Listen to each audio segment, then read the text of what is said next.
Trails of Cold Steel is a game series that I've only started playing recently. I beat the first game a few months ago, and I beat the second game recently. I'm in the middle of the third, but I cannot help but talk about it. I don't usually talk about games on this channel. I'm more of a webtoon-focused channel, but I can't help it. This game has basically taken over my life, and I don't regret it. I'm not going to be spoiling anything in this video, just talking about what makes these games so special to me personally, and if it makes you guys want to play it, then all the better. Trails of Cold Steel is a part of the Legend of Heroes franchise. I've never played any of the other Legend of Heroes games, but now I think I'm going to because these games are so good. But it's centered around a group of students who are chosen as Class 7, and these guys are basically the up-and-coming heroes of the world. Sounds kind of cliche, but it's really not. It's a really awesome concept, and you get really invested in these 9 classmates and their journeys and adventures. And for an RPG, it has a lot of unique elements, some elements that are present in all RPGs. I think the number one standout feature about this game is its story and its world. The world is so complex and intricate. It feels so realistic. There's tons of histories and countries and places that you may never visit but you know of, and you start learning more and more. You can actually study up on these places and terminology. It's super neat. And it's cool because if you've played the other Legend of Heroes games, you probably know these countries and these terms better than people who are just starting, but someone like me who just got started, I was still able to learn, and it feels like it's a real place. Like I'm really learning this history, getting involved in this world. It's super great. But the setting is really just a cherry on top to the story, which is it's so amazing. I don't know how else to describe it. The story takes so many twists and turns. It builds upon itself in ways that you never expect. There's plot twists and it involves all the characters, and it's super great. It's telling a story about students, but it doesn't try to focus in entirely on that. It takes you to all these different places around the country, and even outside the country sometimes.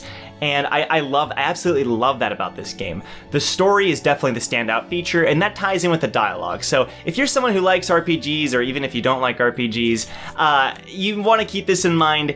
There's a ton of dialogue in this game. Now, someone like me, I love reading books and stories and everything, so for me, all the dialogue is just a plus. I really love hearing these characters talk and develop and interact with each other and see the story progress through the dialogue. But if you're somebody who doesn't want to read text upon text upon text, you might not want to play this game because there's definitely a lot of that. A good way for me to describe this and sort of explain this is when I finished the second game, I was talking to my girlfriend, I had to pick up the third game. I bought it immediately, and I started playing it like right after because I had to know what happens next. I wasn't excited to play the game per se, although the gameplay is very fun and very good.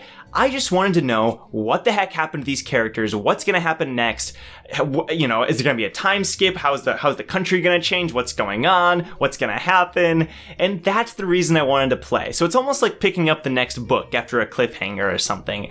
The story is definitely the key and the center to everything, along with the characters, I would say, and that's why I really love it. Now, that's not to say the gameplay is bad or not relevant. The gameplay is very fun, and it gets better with every installment. They add more and more elements. It's not that complicated, but at the same time, there's a ton of different strategies you can employ.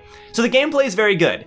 I'm not saying that at all, but compared to other RPGs where maybe the battling is like 50% of the game or something, I would say the battling is maybe 25% of this game series, but to me, that's a plus. I really like that about this game. So if you're on the fence about the dialogue, let me put it that way. If you're on the fence, give it a try because I really think you could get really invested. If you allow yourself to get invested, it's gonna be so worth it. Talking about investing and everything, when it comes to the characters, the payoff is huge. I'm not just talking about the main characters, because the main characters, of course, are really great, amazing, awesome stuff there. But even the side characters and background characters, if you start to get to know their names and their relationships with each other, you do all the side quests and you help them out, it pays off across the series. So, for example, there's the main Class 7 in the first game and onward, of course, but there's also these other classes at the school, at the military academy, and they don't really play a part in the story, at least most of them, but you can still get to know them and you can still add notes to your character notebook and everything as you get to know them more and more and more.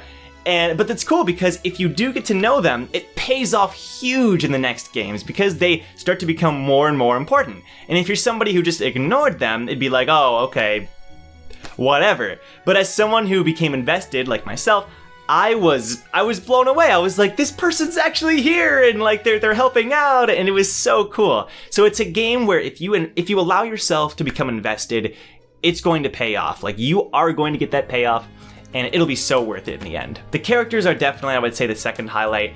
I mean, they're so good. Each of them feels so grounded and real. Like, even if they're not realistic, they still feel like a real character. You know, they never break character. Everything makes sense.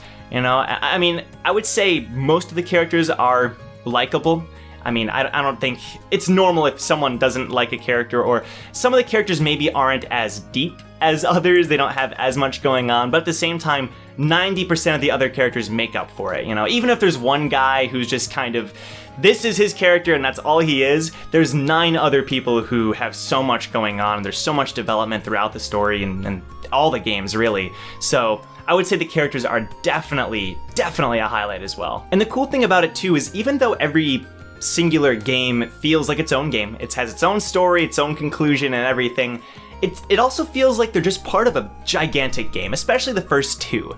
I highly recommend playing these in order. You'll not get the same experience if you just start with number 2 or number 3. You have to start from the beginning, trust me, the payoff once again. And it's so cool because 1 and 2 almost feel like one gigantic game. You can carry over from the previous save, and it feels like the story just connects and connects and connects. And even though the 4th game isn't available on Steam right now, at least in English, then I still know that's going to be the case, you know? It just feels like it's this gigantic story, which it is. A gigantic story with a gigantic world, a huge cast of characters, and if you really allow yourself to become invested and play each game and pay attention to everything and allow yourself to like become Reen, right? It's honestly indescribable, you know? I feel like I'm not doing the game justice by trying to explain it, because a lot of what's special about this game just comes from playing it. And I'm not here to talk about, to force you to play it or anything. I just am someone who is a huge fan. Like, I can't really explain how much this game means to me, how much all the games in this series mean to me, at least in Trails of Cold Steel, and I just wanted to sort of ramble about it and rant about it, and if that makes you want to play it, like I said, that's great, but it really is an experience. You know, almost like a book that you allow yourself to become immersed into, and you put it down and you're like, wow. You know, that, to me, that's Trails. It feels like I'm really friends with all these people, and I really was a part of these adventures, and I was really there for what's happening in the story and these events. And I've played a lot of games, a lot of RPGs. I grew up playing a ton of RPGs, and it might not be like my favorite game, but it really will forever mean a lot to me. Like, it does that to you, and I know I'm not the only one. So if you do want to give that a chance, then go for it. It's on Steam. The first 3 games are there right now. The 4th game will be available, I believe, next March. And I personally played the game in Japanese, or at least the voices were Japanese, and to me that allowed myself to get immersed even more. But of course, whatever you want to do, I'm sure it'll be just as immersive. So I don't know, those are my thoughts on Trails of Cold Steel. Again, I've just been playing it a lot. I'm loving the 3rd game, absolutely. I'm in the middle of it now. I can't put it down, and I just had to talk about it. So yeah, anyway, thanks for watching, guys. Again, Trails of Cold Steel, if you want to check it out, go for it. And it really is just something special. So thanks a lot for watching. If you enjoyed the video, leave a like and comment if you have played the game and what your thoughts are, or if you've played another RPG and you want to recommend it to me, because I'm always looking for more games. And with that, I will see you guys in the next video talking about games or whatever. So take care, guys.